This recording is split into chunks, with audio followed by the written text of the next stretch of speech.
Assalamualaikum warahmatullahi wabarakatuh. Selamat pagi, siang, sore, malam, kapanpun kalian menyaksikan Uner Channel. Ini kembali berjumpa dalam Uner Channel, di mana Uner Channel ini merupakan channel untuk memberikan tayangan-tayangan, bahkan wawancara, ataupun juga informasi-informasi yang edukatif berbasis ilmiah, karena kita berbasis dari sisi akademik. Nah, inilah Uner Channel hadir untuk memberikan informasi yang terbaik untuk semua para audiens netizen yang menonton Uner Channel ini.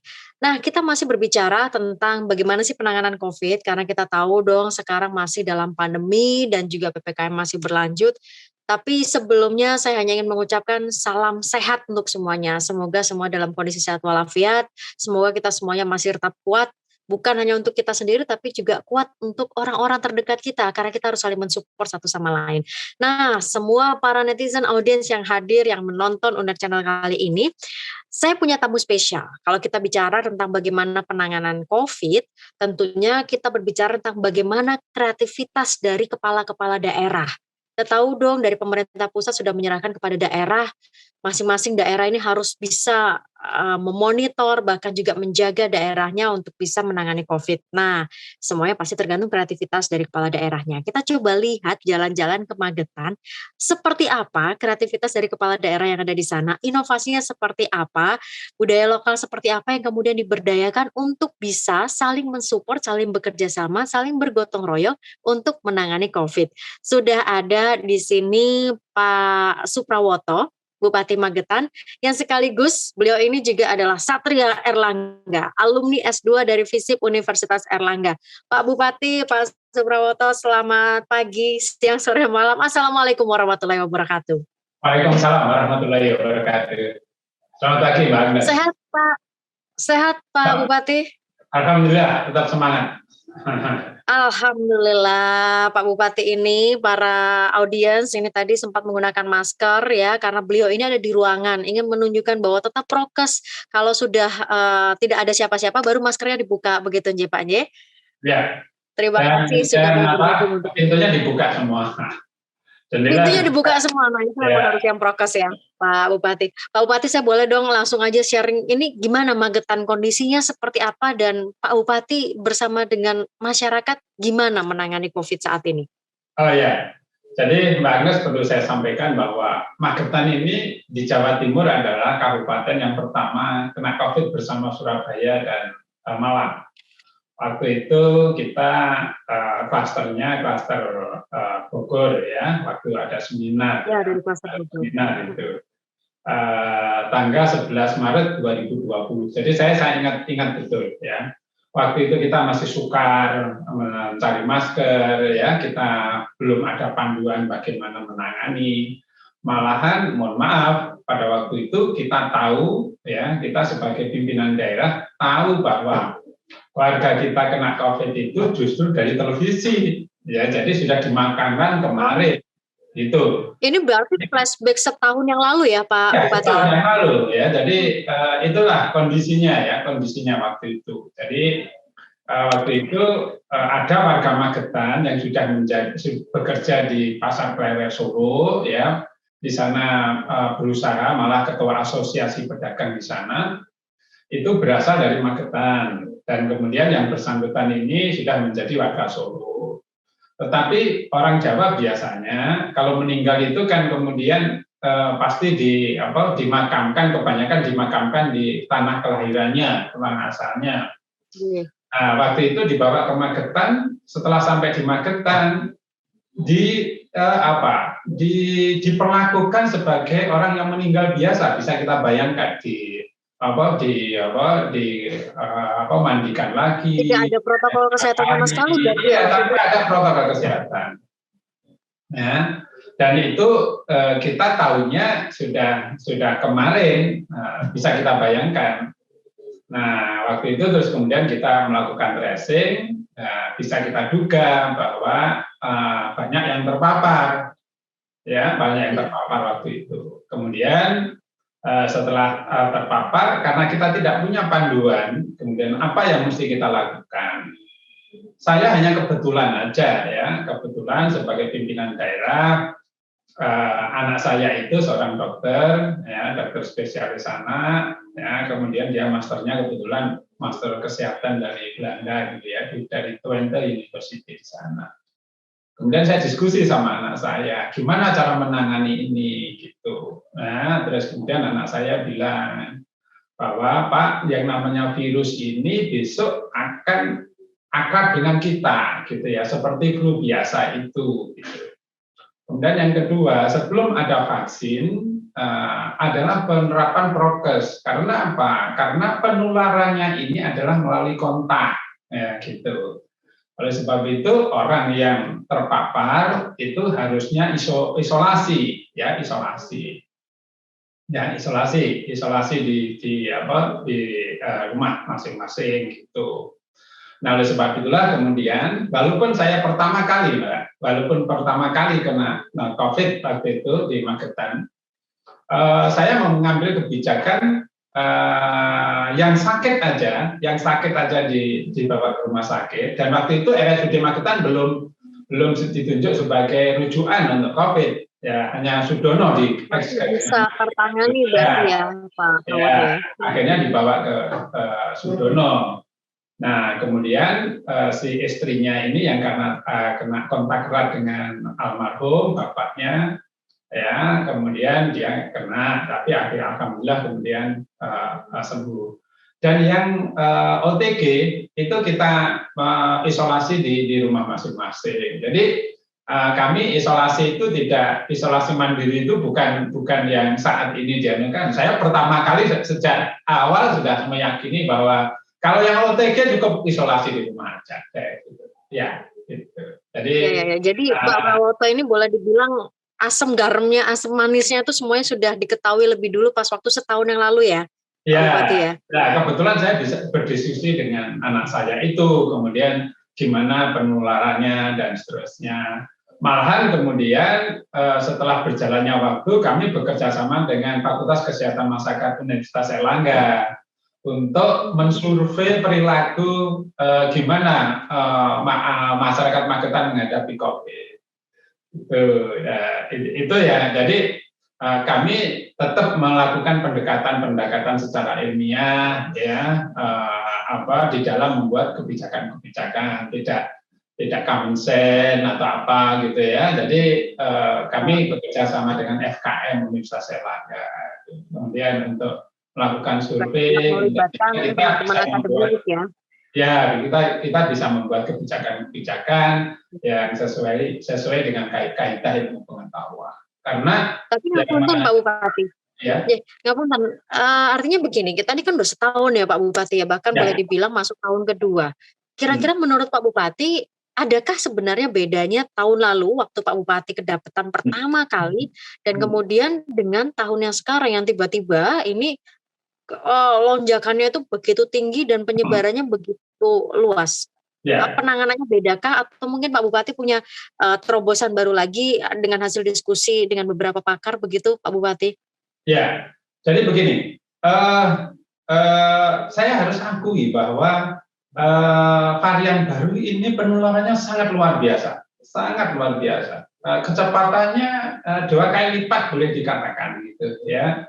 Kalau dulu itu kita bisa mengendalikan ya, penambahannya setiap hari bisa hanya 1 digit ya, sekarang ini sudah 2 digit ya, malah 3 digit ya penambahannya setiap hari itu.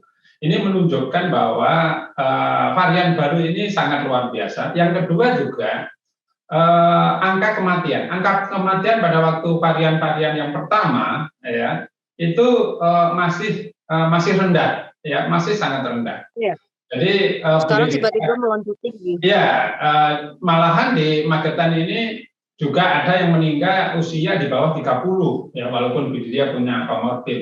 Pada awal-awal enggak. Pada awal-awal di kisaran 60 ke atas ya, 60 ke atas. Nah, sekarang ini sudah melanda di kelompok-kelompok umur yang anak-anak muda ya, dan ini harus menjadi perhatian kita bersama.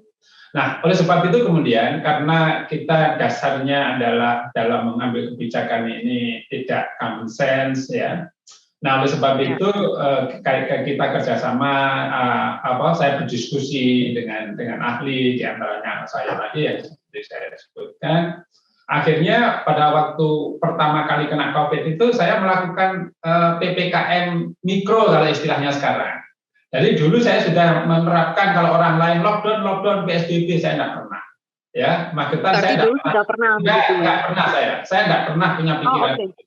Karena apa? Karena waktu itu Pak Bupati PPKM, istilahnya PPKM mikro begitu ya? Bukan, enggak. Saya isolasi terbatas waktu itu. Oh, jadi isolasi terbatas.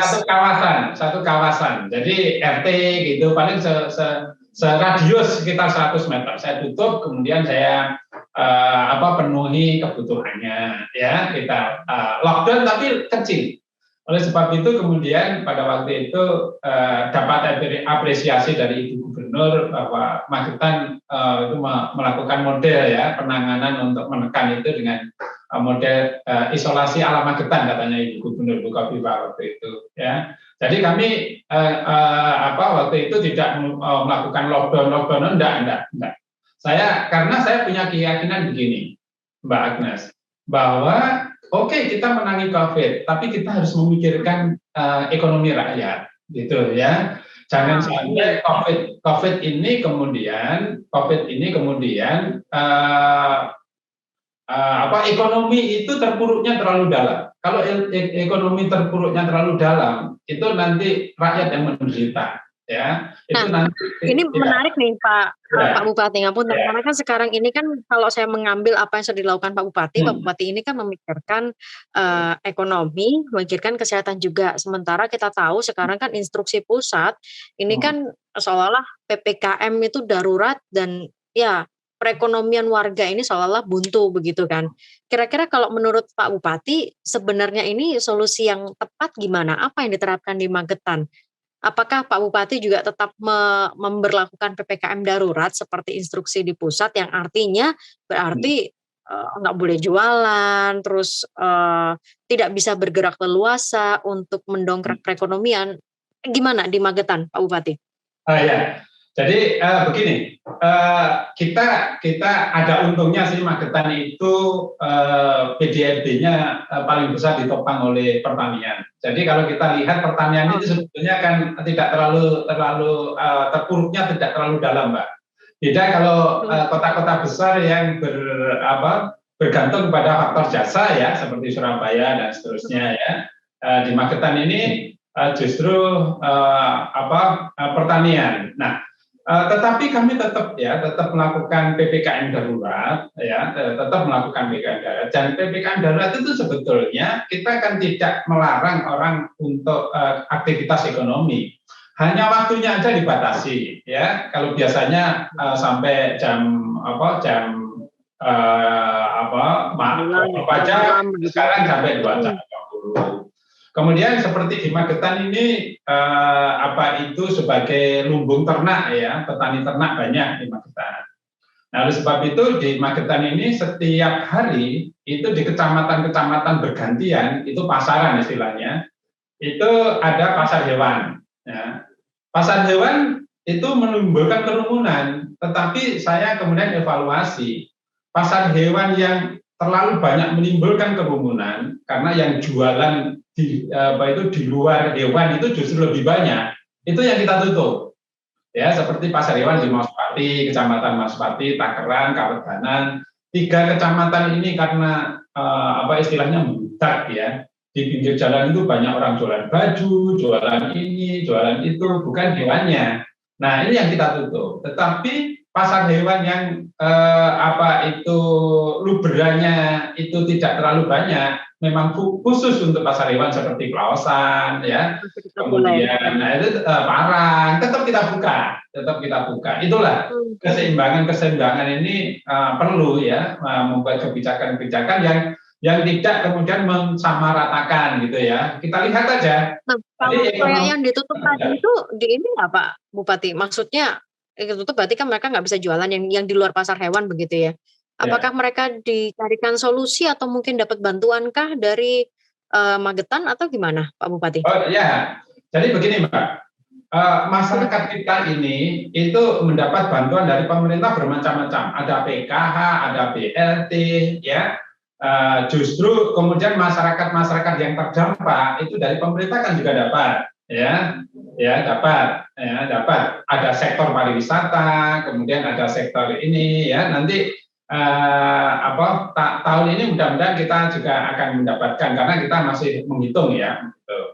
Nah, yang di luar bantuan dari pemerintah pusat itu, kemudian kita yang masuk, ya, kita masuk, APBD masuk, ya. Jadi jangan sampai double karena ketentuannya tidak boleh double. Misalkan si A kemudian sudah dapat bantuan misalkan tidak boleh ada bantuan beras, ada dan lain-lain, tidak boleh double, ya, tidak boleh double. Nanti akan justru ini tidak bagus, ya, tidak bagus. Nah, oleh sebab itulah ini memang menjadi kewajiban kita. Nah, di Magetan juga seperti yang di tempat lain, misalkan yang isoman kita juga kasih sembako, ya, kita kasih vitamin, ya, tetap kita kasih, ya. Dan kemudian perlu saya sampaikan, ya, tadi kalau pertanyaannya kepada usaha-usaha seperti pasar hewan yang meluber tadi kemudian tidak boleh jualan di situ, kemudian dan seterusnya. Yang jualan itu tidak hanya orang Magetan soalnya, Mbak, ya. Yang jualan itu bisa ada dari Ngawi, ya, malah ada yang dari luar gitu, ya, Pak, ya. Ya, malah dari mana-mana. Saya yakin mereka juga sudah mendapatkan dari pemerintah daerah masing-masing. Karena apa? Karena waktu kita membagi itu sekarang kan dasarnya NIK. Ya, NIK, jadi tidak mungkin menjadi double, ya, tidak mungkin itu menjadi double. Nah, keuntungan kita ketika kita tidak hanya fokus pada kesehatan.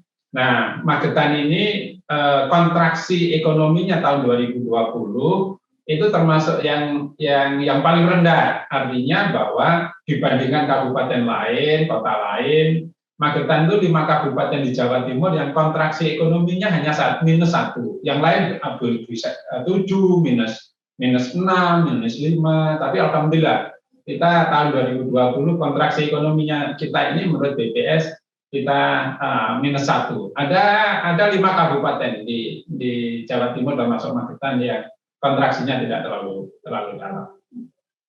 Ya. Ini kan setiap langkah-langkahnya Pak Bupati ini kan mulai dari metani apa kebutuhan sekarang, kebutuhan ke depan, nggak harus nunggu bantuan pusat, tapi kemudian bergerak cepat dengan membangun RS darurat sendiri. Ini kan boleh dibilang berbasis berbasis pengetahuan begitu kan, karena kan Pak Bupati ini kan ilmuwan yang kebetulan jadi bupati gitu, Nje. Apa kendala di lapangan Pak Bupati? Ya. Kendala di lapangan itu adalah teknologi, ya, teknologi. Teknologi itu seperti pisau bermata dua, ya. Saya harus berhadapan dengan masyarakat yang sebagian masih menyaksikan bahwa COVID ini adalah konspirasi, tidak percaya pada COVID, malahan sebagian masyarakat itu nggak mau mengakses kesehatan karena merasa di-COVID-kan, gitu, ya. Jadi merasa di-COVID-kan. Saya kadang-kadang berpikir, ya, apa untungnya pemerintah itu meng-COVID-kan rakyatnya, gitu loh. Saya ini nggak habis pikir, ya. Jadi inilah yang menjadi tantangan, ya, tantangan kita di masyarakat bahwa mengapa pendekatannya tidak ilmu pengetahuan, gitu, ya. Saya juga kadang-kadang berkelakar, ya, Mbak, Agnes, ya, di teman-teman. Mengapa kita tidak percaya pada ilmuwan, ya, PhD yang sekolahnya nanti dokter misalkan, ya, 6 tahun, nanti spesialisnya 5 tahun, nanti dokternya 5 tahun, sekolahnya panjang, ya, hanya disebut dokter, gitu, ya. Tapi orang yang di desa itu yang nggak sekolah apa-apa, katanya bisa meramal, tapi orang desa mengatakan wong pinter, gitu. Itu yang dipercaya, Pak, ya. Iya, jadi malah disebut orang pinter, gitu, ya. Loh, ini ya yang harus diubah, bahwa cara berpikir kita bahwa harus dengan ilmu pengetahuan, ya. Jadi, tapi itu kan juga butuh melibatkan peran ini, Pak, peran warga, katakanlah tokoh masyarakat, RT RW juga harusnya satu jalur dengan Pak Bupati untuk bisa menangkis yang namanya orang-orang pinter itu, Pak. Gimana? Ya, jadi masyarakat. Ya, jadi kalau di teori dulu ya Mbak ya, jadi istilahnya two step flow information ya. Jadi ada step-step informasi itu dari sumber, kemudian di key person, kemudian baru ditransfer kepada masyarakat. Sekarang kan enggak. Sekarang ini di era digital itu orang kan terima dari ini ya, dari gadgetnya Pak. Masing-masing, tidak sekedar melalui itu. Kita sudah bekerja sama ya. Pada waktu kita vaksin, misalkan tokoh masyarakat kita hadirkan ya, kita vaksin sebagai kampanye. Tetapi nggak tahu ya, masyarakat itu masih saja percaya informasi yang tidak jelas sumbernya, yang hak kayak gitu ya. Yang sekarang ini banyak memakan korban, termasuk di Magetan. Ya, jadi di Magetan ini juga ada yang kemudian karena takut di COVID kan kemudian sudah sesak, nggak mau dibawa ke nggak mau dibawa ke rumah sakit. Itu ada terjadi ya, di tempat kita terjadi. Persentasenya masih banyak ya Pak Bupati yang semacam kayak itu, yang mungkin nggak percaya COVID. Walaupun tidak banyak ya, tetapi kalau kita lihat, kalau kita ikuti di percakapan di media sosial itu kan masih banyak yang percaya seperti hal seperti itu gitu ya. Jadi masih percaya bahwa pemerintah mengcovidkan ya, malahan di Magetan itu dulu malah ada nakes ya, nakes yang berbicara disiarkan di channel-channel bahwa nggak percaya COVID dan seterusnya. Akhirnya ya kita panggil yang bersangkutan ya. Tapi kan persoalannya kemudian sudah menyebar kemana-mana, tapi kemudian endingnya minta maaf gitu ya. Jadi ini itulah yang tidak disadari oleh masyarakat bahwa dampak dari apa yang disampaikan itu sangat berpengaruh. Ya, oleh sebab itulah saya selalu mengatakan kalau mengupload sesuatu, kalau kita dulu dibilang oleh guru kita kalau mau bicara pikir 1000 kali gitu. Berpikir dulu. Kalau sekarang itu kalau mengupload sesuatu itu pikir 1.000.000 kali gitu ya. Jadi ini dampaknya kayak apa gitu ya. Jadi kalau kita dulu diajari jangan berbohong, kemudian jangan menyakiti orang, itu nilai-nilai kita ya, utamanya nilai-nilai orang Jawa gitu ya.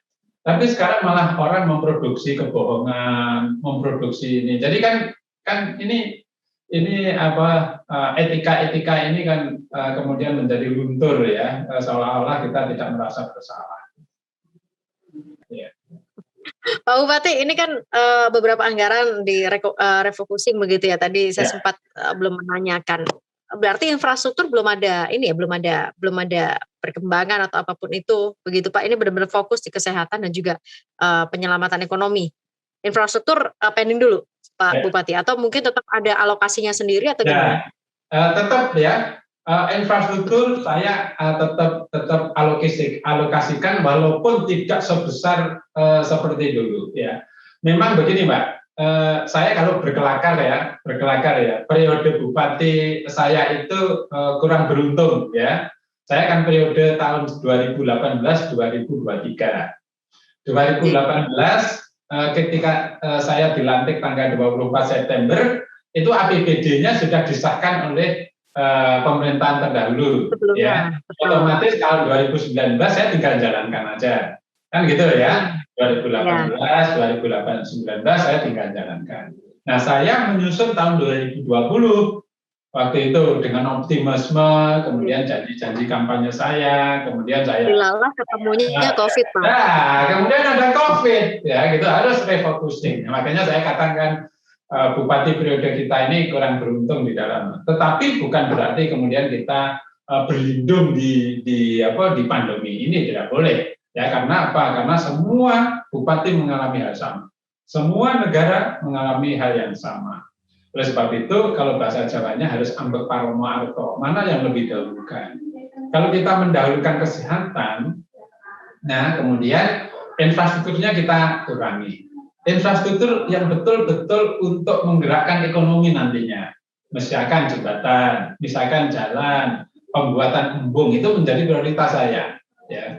Oleh sebab itu, ketika kemudian kita misalkan sampai kemudian mohon maaf supaya di embung di Magetan ini jumlahnya semakin banyak, ya kalau ketika kita musim hujan kita panen air kita menangkap itu kita perbanyak bego-bego ya sehingga desa-desa itu kita pinjami aja bego dan operasionalnya kemudian desa yang menyediakan tanahnya. Nah inilah yang kemudian menjadikan meringankan ya cara kita aja kalau menurut saya ya cara kita ya jadi kreativitas kita sehingga kita bisa tetap infrastruktur tetap jalan walaupun nggak maksimal, tetapi yang kita pentingkan adalah yang bisa menggerakkan sektor-sektor yang ekonomi, gitu ya. Tidak sekedar membangun gedung. Kalau gedung harus kesehatan, ya. Seperti hari ini nanti saya habis wawancara, saya akan ke Lembean, saya akan membangun gedung nanti puskesmas ya puskesmas kita tunggu ya dibangunkan gedung untuk rawat ya sekaligus untuk nanti rumah sakit darurat karena apa yang namanya fasilitas kesehatan itu dalam kondisi pandemi dan tidak itu tetap berguna bagi rakyat. Luar biasa Bupati, terima kasih Pak Bupati. Yang terakhir pesan yang ingin disampaikan Pak Bupati untuk masyarakat Magetan, untuk masyarakat lainnya juga secara menyeluruh karena pandemi ini tidak hanya dihadapi Magetan, tapi juga dihadapi oleh kota kabupaten lain, dihadapi oleh negara ini. Monggo Pak, pesan dan harapan dari Bupati Magetan, Pak Prawoto. Ya, ini ujian bagi kita, ya, dan kita tidak pernah memprediksinya. Dan semua masyarakat orang di bumi ini mengalami. Dan tidak terkecuali Indonesia, tidak terkecuali Jawa Timur, tidak terkecuali Magetan. Oleh sebab itu keterpaduan, tidak saling menyalahkan. Yakinlah bahwa pemerintah ini ingin melindungi masyarakat. Itulah tujuan pemerintah. Caranya gimana? Ya taati apa yang menjadi kebijakan-kebijakan, terapkan protokol kesehatan secara ketat. Kemudian ya untuk hidup bersih ya sesuai dengan protokol kesehatan. Sebelum kita menerima vaksin ya kita walaupun kita sudah divaksin harus tetap menerapkan protokol kesehatan. Saya yakin kalau itu dilakukan oleh semuanya ya ekonomi tetap jalan ya tetapi pandemi ini sehingga kita bisa menjalani tata kehidupan baru itu dengan penuh optimisme, penuh kegembiraan, bukan sebaliknya penuh ketakutan. Baik. Terima kasih banyak Pak Prawoto untuk ngobrolnya pagi hari ini yang tentu saja mudah-mudahan bisa menjadi insight buat warga, buat siapapun yang menyaksikan Owner Channel ini supaya yang paling utama itu protokol kesehatan. Itu yang paling utama. Dan yang kedua, Pak Bupati ini adalah seorang ilmuwan. Percayalah kepada ilmu-ilmu yang memang benar adanya supaya memang kita bisa segera keluar dari pandemi ini. Jangan percaya dengan gosip, jangan percaya dengan konspirasi atau apapun itu. Yang ada nanti malah justru membunuh kita. Terima kasih banyak Pak Bupati, sehat-sehat selalu. Semoga setiap ikhtiar segala upayanya dan segala doa kita ini benar-benar bisa membawa kita keluar dari pandemi COVID-19 sesegera mungkin. Sehat selalu, sehat badan, sehat jiwa, sehat raga, sehat ekonominya, dan kita bisa balik lagi membangun infrastruktur untuk warga. Matur nuwun Pak Bupati, selamat menunaikan tugas berikutnya. Salam buat seluruh teman-teman di Magetan. Terima kasih, dan untuk semua audiens dari Owner Channel, matur nuwun, sehat selalu ya. Jangan lupa terus saksikan Owner Channel untuk bisa terus memberikan informasi-informasi edukatif berbasis ilmiah. Saya Agnes pamit, sign out, sampai jumpa.